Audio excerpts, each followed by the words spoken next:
In the summer of 2025, international diplomacy was once again placed under intense pressure when an unexpected decision from the Oval Office shifted the balance of global power. At least symbolically, President Donald J. Trump, serving his second non-consecutive term as President of the United States, authorized the deployment of 2 nuclear-powered submarines to what the Pentagon described as strategically appropriate regions. This decision, bold and laden with historic overtones, came just days after provocative remarks were made by former Russian President Vladimir Putin. While the world has seen Cold War-era tensions resurface in the past decade, the events of early August 2025 felt particularly consequential. President Trump, known for his unapologetic rhetoric and unorthodox leadership style, made the announcement during an impromptu press briefing at the White House,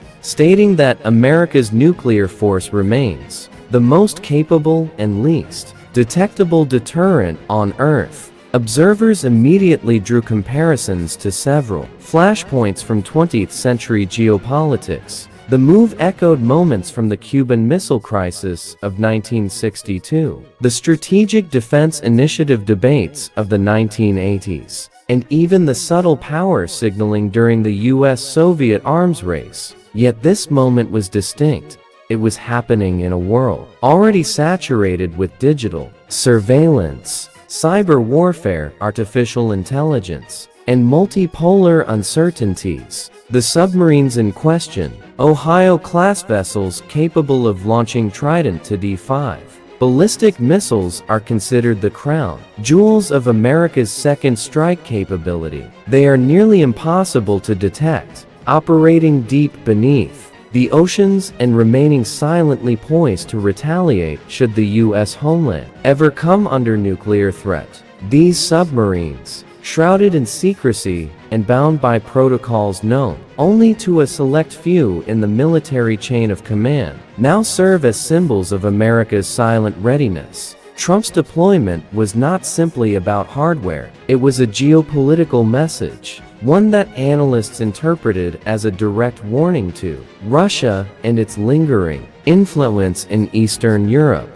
Central Asia, and beyond. Former President Putin, though no longer in office, had delivered a nationally televised speech just 3 days prior in which he described the Western-led world order as inherently aggressive and suggested that Russia would defend its sovereignty by all means necessary. While Putin did not explicitly reference nuclear weapons, his language carried echoes of past escalations. The timing of Trump's response was not accidental. Sources inside the National Security Council later confirmed that the submarine orders had been drafted within 24 hours of Putin's address. The intent, they said, was to provide a strategic counterweight and ensure adversaries understand that ambiguity does not mean weakness. For historians and political scientists alike, this event offered a rare window into the mechanics of modern deterrence.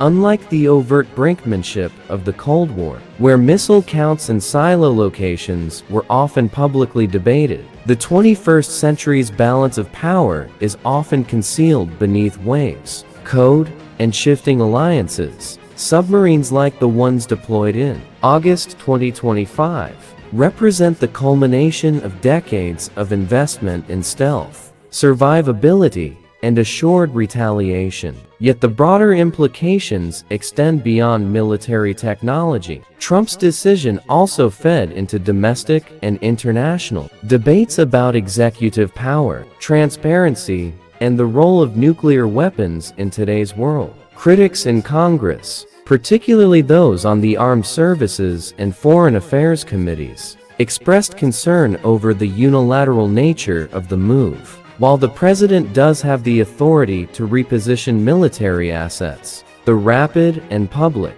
nature of this decision sparked debates over the need for consultation and oversight in matters of such gravity. The global response was swift. NATO allies expressed support for the U.S. stance, with the Secretary General issuing a statement reinforcing the alliance's commitment to mutual defense. Under Article 5, however, in private, some European diplomats voiced concerns that provocative signaling from both Moscow and Washington could reignite a dangerous escalation spiral. In Moscow, Kremlin officials dismissed the submarine deployment as theatrics, intended for domestic political consumption in the United States. Russian state media amplified this message, suggesting that Trump's decision was motivated more by re-election politics and domestic approval ratings than genuine strategic necessity. Still, Russian naval forces were placed on high alert in the Northern Fleet, and surveillance operations in the Barents and Norwegian seas were reportedly intensified. In Beijing, meanwhile, Chinese officials remained largely silent on the issue. Though state-aligned, analysts noted that the renewed tensions between the US and Russia could provide China with more diplomatic room to maneuver in East Asia and the South China Sea. Behind the scenes, military observers speculated that China might accelerate its own submarine patrols to project parity in undersea capabilities. Back in Washington, the Pentagon conducted a rare, televised briefing, emphasizing the defensive nature of the deployment. These assets are not being moved in preparation for war, the spokesperson clarified. They are part of a flexible deterrent posture that reassures our allies and reminds potential adversaries of the United States' readiness and resolve. Nevertheless, for many Americans, the announcement stirred old anxieties. Memories of Cold War drills, nuclear fallout shelters, and the doomsday clock resurfaced in media discussions and public discourse. Schools in several East Coast cities even received updated emergency preparedness guidelines, prompting some commentators to question whether such steps were prudent planning or fear-based overreach. Academics weighed in as well. Dr. Emily Chen, a nuclear policy expert at Georgetown University, argued that while deterrence remains a cornerstone of American strategy, it must evolve with the times. We're no longer in a bipolar world with clear-cut adversaries and red lines, she said during a panel on PBS. Strategic ambiguity must be paired with diplomatic clarity. Otherwise, we risk miscalculation. Yet for supporters of Trump's move, the decision was both necessary and overdue. They argue that the post-Cold War era lulled Western policymakers into a false sense of security. The 2020s, marked by technological disruption, resurging authoritarianism, and shifting power centers, demand a more assertive American stance. In conservative think tanks and media circles, the deployment was hailed as a masterstroke, a quiet show of strength that could deter aggression without firing a shot. Peace through strength is not just a slogan, one columnist wrote, it's a lesson hard learned and often ignored. On social media, reactions were predictably polarized. Hashtags like #submarine diplomacy and #Trump Doctrine trended globally, with users debating whether the US was standing firm or needlessly inflaming tensions. TikTok videos, Twitter threads,